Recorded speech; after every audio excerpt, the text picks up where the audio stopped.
Morena, and welcome to another awesome morning here in Aotearoa in Auckland. It's Friday, the 2nd of June. And this morning I'm joined by someone I have a deep respect for, Frances Valintine. Morena, Frances. Morena, kia ora, how are you going? Really well, really well. Thanks for your time this morning. For those who, and I know in New Zealand, people will know of Frances and all of the mahi and work she's been doing in the space of education, but more importantly, in the tech space.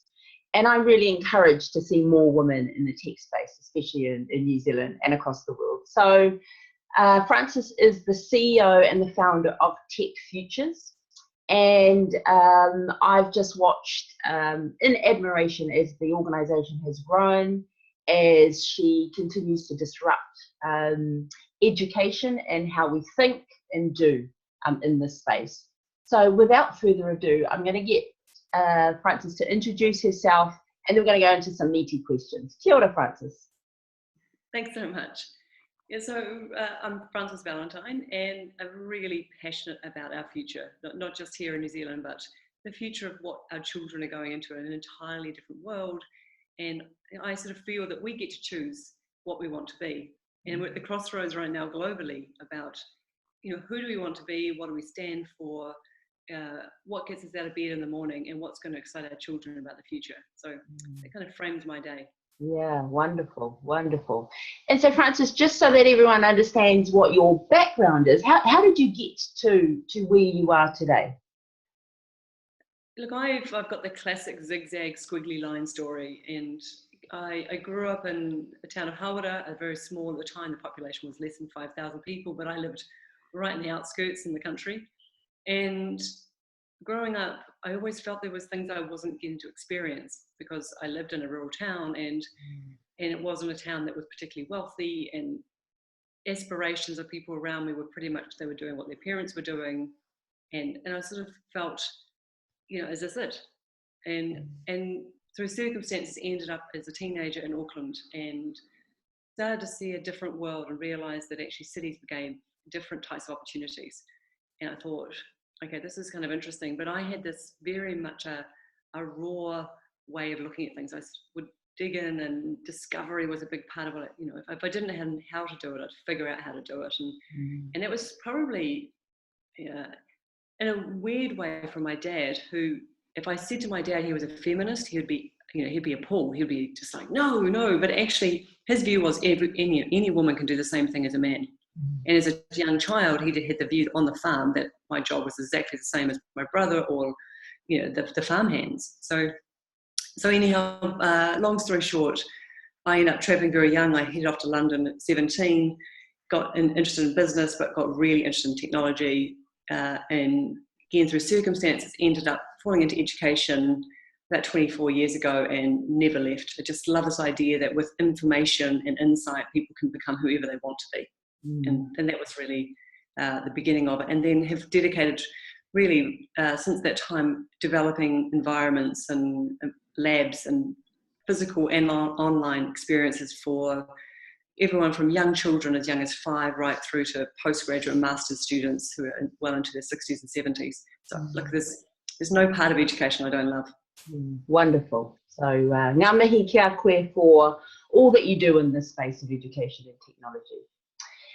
So this series is under the umbrella of Rise2025, and that's really about empowering 100,000 Indigenous women globally in the space of leadership and learning, and we're doing it through a coaching model, as you know.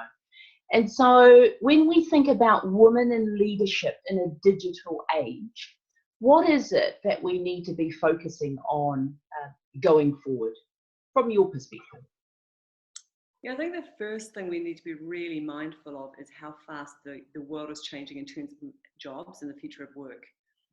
And so right now we have so much opportunity around new skills, and these are skills that often are really complementary to what women are already doing, because they're very strongly around project management. We're starting having to look at how do you implement technology for better productivity and efficiency. So if you take it from a point of view of what do I do today that could be better enhanced or sped up or more productive by putting layers of technology? Now, if you take a really optimistic view, and which is where I certainly always sit, then it's about, how can you create new skills and new jobs and potentially elevate yourself in your career to a platform or to a position where you're in huge demand because you've got this understanding of where technology is going, or it becomes a real threat because the flip side is you don't see it, others implement the technology and automate and bring in technology, and then you suddenly find yourself without a job. And it is a very real situation right now where corporations across the world are feeling their margins are dropping. The pinch from the investors are saying, I'm not going to continue investing until we start to see a turn. And so how do you make it so that you're leading that change and not sort of being affected by it in a negative way? What I think about with all women is that there is no limitation to what you can learn online today. And in this program you've got is a great example of just giving people the confidence to say, actually, learning doesn't stop back at the beginning of your life when you finish high school or university. Actually, just by keeping on top of it, you can do anything and put yourself into a position of being really of unique skills, but also skills that are in such high demand. And we've got the highest number of job vacancies that cannot be filled today for the last 10 years. So there's a Manpower survey done globally every year. It's just come out. So the last time we had this many jobs that could not be filled was in 2007. And all those jobs that people cannot fill have got a digital component to them. Wow. Good time to sort of start thinking. Yeah, it is. And in your experience, not only here in New Zealand, but globally, where are you seeing the organizations that are really progressively looking at and empowering women to step into those spaces? Where are you seeing that happening? It might be by region or by country versus organization. Yeah, I think there is definitely pressure that on all companies from a board level down, saying there is a financial benefit to having better representation on boards with females, but definitely having more representation of people with digital skills on boards. So there is the data tells a story, and now people are starting to respond. I see it mostly in newer businesses, sort of 10 years old and younger, where they've built on a framework that's much more agile, much more technology based, perhaps built on a technology platform. And so they are looking and certainly saying, where are the skills? And the gender issues is, just not there. They're not building from what gender are you or what legacy do you bring from previous knowledge. They're just saying, can you do the job? And hiring is much more multicultural, it's much more gender-based, and sorry, less gender bias. I see it a lot less at corporations. I think that we still have plenty of glass ceilings, and there's, I look around often with executive boards that I work with, and they're very dominated by males. And so I think the changes are best seen in smaller organisations, and particularly those who are young. Yeah. And I've also seen, coming back into New Zealand in the last 18 months, is organisations like Flick Electric, based down in Wellington. When you look at how they've built their business, it's more of a bottom-up kind of approach. And things like diversity, it just is. It's how they've built the organisation. So gender balance, ethnicity balance, age differences are all there because I've built it sort of bottom up rather than that top down approach that we tended to do in the past. Yeah, look, I totally agree. And I think that if you look at those businesses, they're looking, it's all outcome based. They're saying it's not about the experience. They're looking at people who are actually more adaptable and flexible, and who are not sort of locked into a particular role and saying, well, hang on, that's not my job. And I think females really play well into that they're very capable of saying, actually, I'll give it a go. As long as they've been given the confidence. So if you go into those environments and there's no sort of barriers of saying, I'll give it a go, I won't give it a go. I think if you're going with the flexibility that someone's saying, yeah, look, risk is okay and failure is also okay, then you're much more likely to put your hand up and say, yeah, that's something I'm really interested in. And in my own organisation, I've found that the more open I am about people can actually make risk or take on things that perhaps they don't have the skills for, but are willing to give it a go, that actually more females step up than males. You know, males are actually much more reserved about what if I get it wrong. Yeah. And it could be because we're very much a female-led business. I think that's possibly part of it. You know, so all of my, just completely by default, but actually all of my key leaders are female, and which is just great. Yay!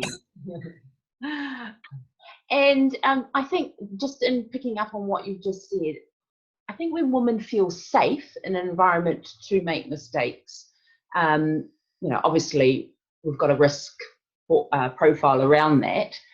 I think you're right. I think we are more willing to give it a go. So, you know, I think it's great. It's a great insight that we need to think about when we step into organisations. You know, how are they going to support us to grow and develop in that way? Yeah, I suspect we need to have better conversations at the beginning of a new role.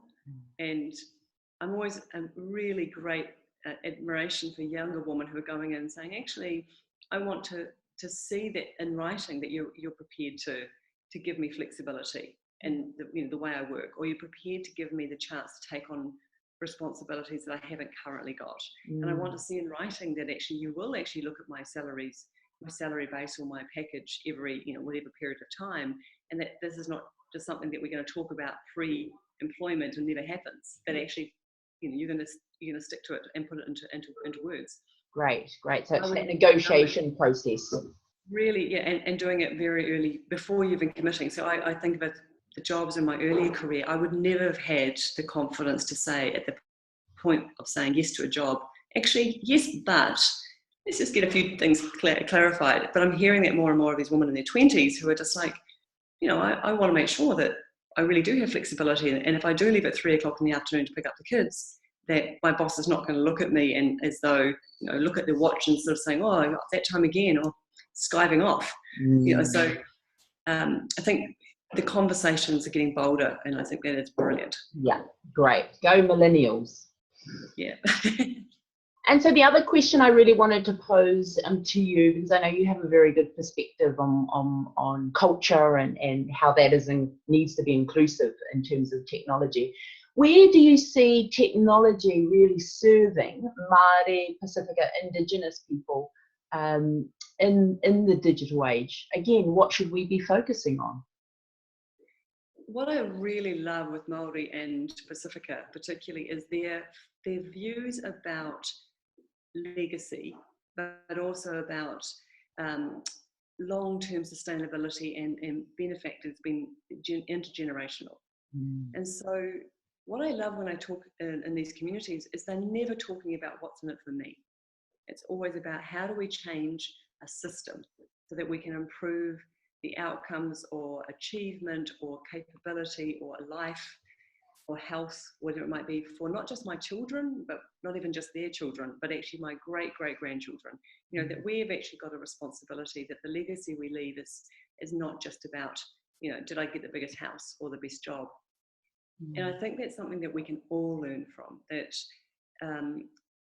a European way of doing things often is about, you know, for self. You know, it's like, I want, you know, the biggest job, the biggest house. And I think that we've got a lot of it right now, the world's population growing to, you know, towards 10 billion over the next 20, 30 years. You know, we have to figure out how we make things that are much more sustainable. And we have to think about how do we look after each other. You know, there is all sorts of stats around the number of jobs that were going to be automated, and the average is around 45% of jobs. So in the New Zealand context, it's about 885,000 jobs. Wow. Now, what I totally believe that means is 885,000 new jobs. It does mean there's going to be a transition where people don't have the same ability to earn, because they're going to have to be going back to school, they're going to have to be doing, you know, on-the-job training, they're going to have to take maybe a slight step backwards in their career for a little bit while they reskill, and they kind of get the new ability to go forward. And so this idea that communities are starting to come back together again, and in a Maori context, that the concept of whānau and actually having family connecting and collaborating and the collective, it's a sharing economy, you know. So we, you know, in the kind of the new world, we call it the sharing economy. And if you look back over time, actually many cultures have been very strong with that intergenerational sharing, but also that sense of community. And I think digital in every facet you look at, if you look at whatever way you look at digital, it's about connecting large communities of people. You know, whether it be social engagement, about reaching out like you're doing here to communities around the world. It's about people coming together. And that goes back to the beginning of time when people actually, you know, we like to hang out together. We want to communicate and feel like we're part of a tribe. Absolutely. And feel like we belong. Feel like I think it's the essence of being a human, right? We do want to feel like we belong, and that also that we have a sense of purpose. Yes. And that collective approach to bringing people together into a sharing economy, creating legacy is something that we do very naturally as Māori and Pacifica. It's a given almost. So really our transition, and I know the Māori development budget has just come out, and it's all focused around whānau and wellness and whenua. And so being able to take everything that we know to be true through generations into this digital world is something that I know you're really passionate about, I'm really passionate about, and working towards that. And just providing those platforms to be able to upskill through things like your programs that you're doing as well. It'd be great if you could share, you know, the types of programs that you're providing through Tech Futures that enable those upskilling of skills. So I spend most of my time between two parts of my life, one with educating children and teachers, but also looking at, you know, increasingly looking at people who are executives and trying to navigate this new space. For me, the sort of the typical person I work with is somewhere in their 40s or 50s, where they realise that their chance of retiring any time before 70 is pretty unlikely, given that assuming they'll have good health and they'll live to be, you know, 85 to 90, perhaps even longer. And so then how do you live and financially support yourself long term in a career where things keep changing? So with Tech Futures Lab, what we really focus on is retooling people to understand the new world, things like artificial intelligence and machine learning, and looking at new business models and the disruption we've seen around the way that we do logistics or manufacturing, or how do we look at cybersecurity, or how are we looking at things like blockchain or AR and VR. Like, you know, there's all these technologies which have become everyday conversations, and yet actually the real understanding for most people is pretty limited. And yet you're making strategies for, you know, executives on boards or even in a governance role, saying, you know, how, for example, is automation going to affect our business? And if you don't really understand what automation is, the crux of it, and what the benefits are, and what are the costs and the implications and the ethics and all these things. So that's really the space that we play in, is trying to navigate that as much as possible.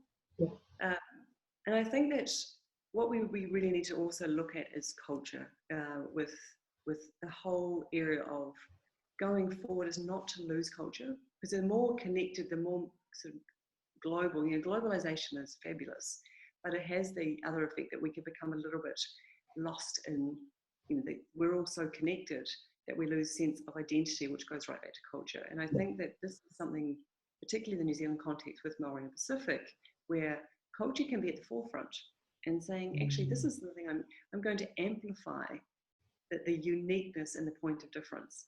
And so I'm really excited to see, I mean, even this week I was in a business that was a very traditional business, and they'd just small things like they'd renamed every room with stories by working with local Maori and elders about the stories and the ancestors in the region. So these are things that not everybody knew. They weren't just place names and things, but they were related to various things about the plants that were important historically, or the bird life that was once there, or the hill that was once where the pa sat. And I thought, it's great that these conversations are happening, even in corporations, that they're starting to reflect the cultural identity of our country, but also the history that's so important to us. And they're taking that and putting those through digital channels, and being very proud about the fact that we have a unique, distinctive New Zealand flavour, and I think in our case, Pākehā is starting to understand that, that the Maori, and in particular around Maori, but also Pacifica, have a real sense of purpose in that, and that we can talk about, what is it like to be in the South Pacific, and what is distinctly a New Zealand characteristics. And Aotearoa has got its own very distinct culture. It does. And I'm excited because now the conversation has been really amplified because channels and connections and communities, not just locally but globally, we're starting to be able to share those stories and ask those questions in a much more authentic way. Wonderful, wonderful. And yes, I think it is our uniqueness, and to be able to capture that in a way that speaks to other Indigenous cultures and to the world about how that enables a nation, I think is a really powerful message to be sending out through digital platforms. I think it's amazing the opportunities that are there. Yeah, I do, and I think also playing on that, if you're in whatever country you're in, but if you say in the New Zealand context, how you create your company or organisation that reflects the values that you stand for, and where do those values come from?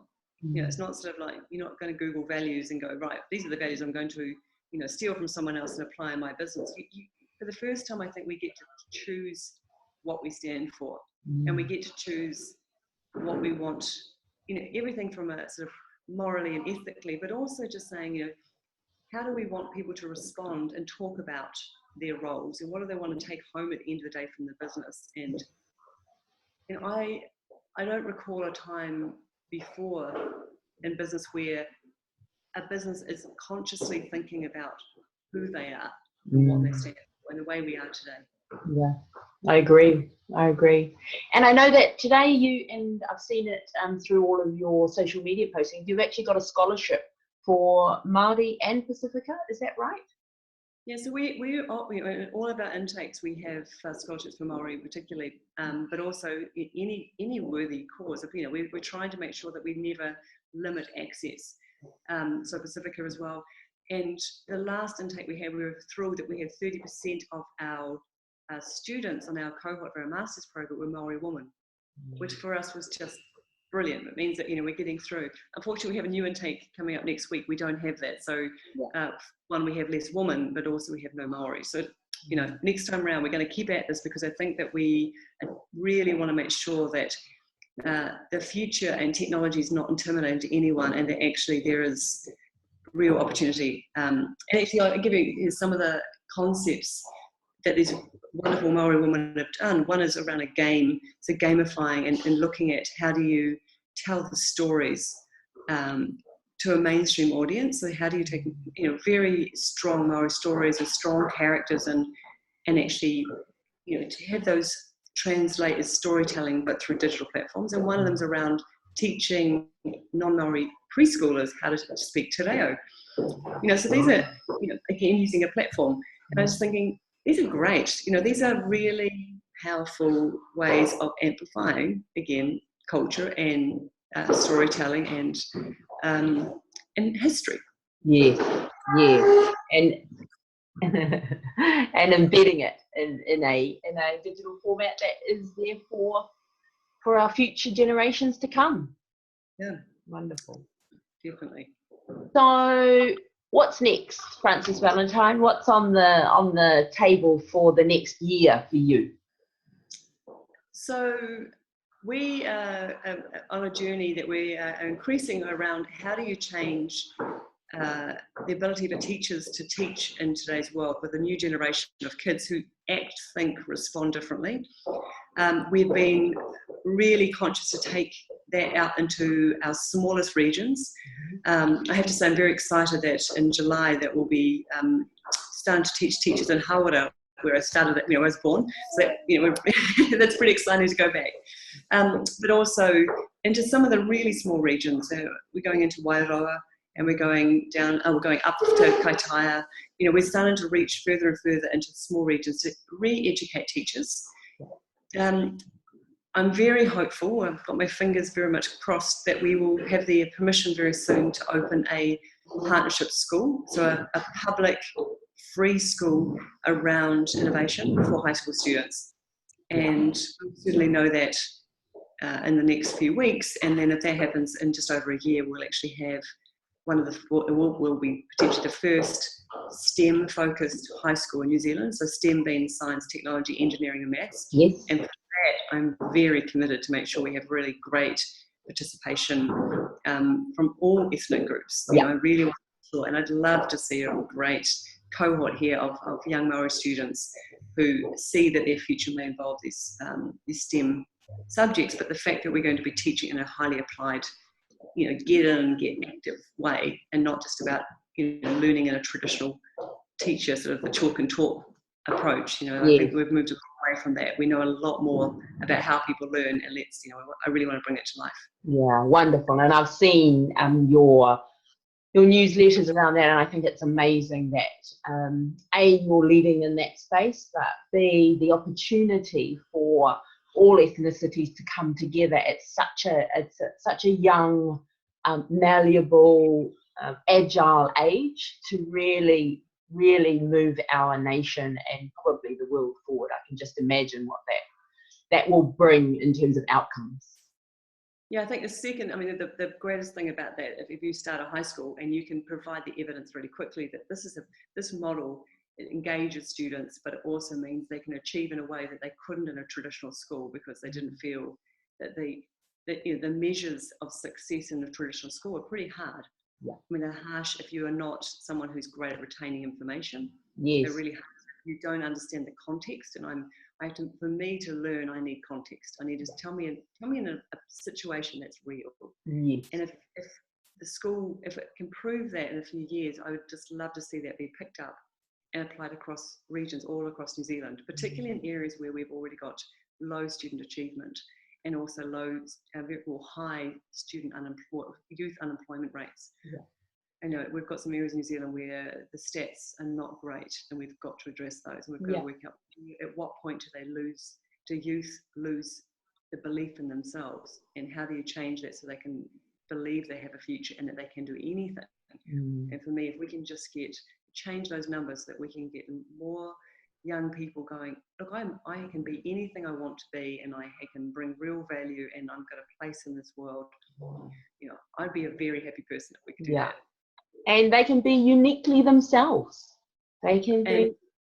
Yeah, it's so important. I think that sense of self and also identity is so critical, and not wanting to be like someone else. Because I think as soon as you dilute your belief in who you are, then your confidence starts to drop. So making sure that everyone understands that the uniqueness, divergent thinking is such a critical process, but also not just in thought, but in looks and attitudes and understandings. And actually in a business, I'm a great believer that the more diverse my team is, the better solutions we come up with. As soon as we end up with a sort of a like-minded group, the creativity and innovation just plummets. So, it's really good to get that mix of, including age and ethnicity, but also just backgrounds, the more scientific mind versus the more creative mind, and mash them all up. Mash them all up. I love it. I love it. Look, I really, I value all the kōrero that I have with you, and you've been really generous with your time for me, and through this platform, we're able to be generous with many. So thank you so much for your time this morning, Frances. I know you've got a busy day, as have I.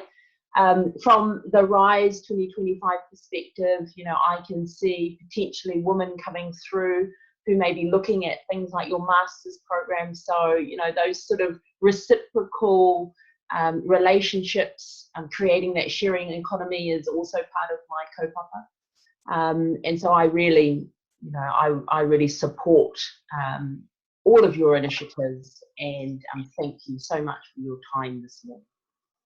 Rachel, the respect is so mutual. I think what you're doing is incredible, and I really want to, put up a shout out to the people who are watching this as well about, keep at it, be proud, and go out there and make this world a great place. Yeah, absolutely.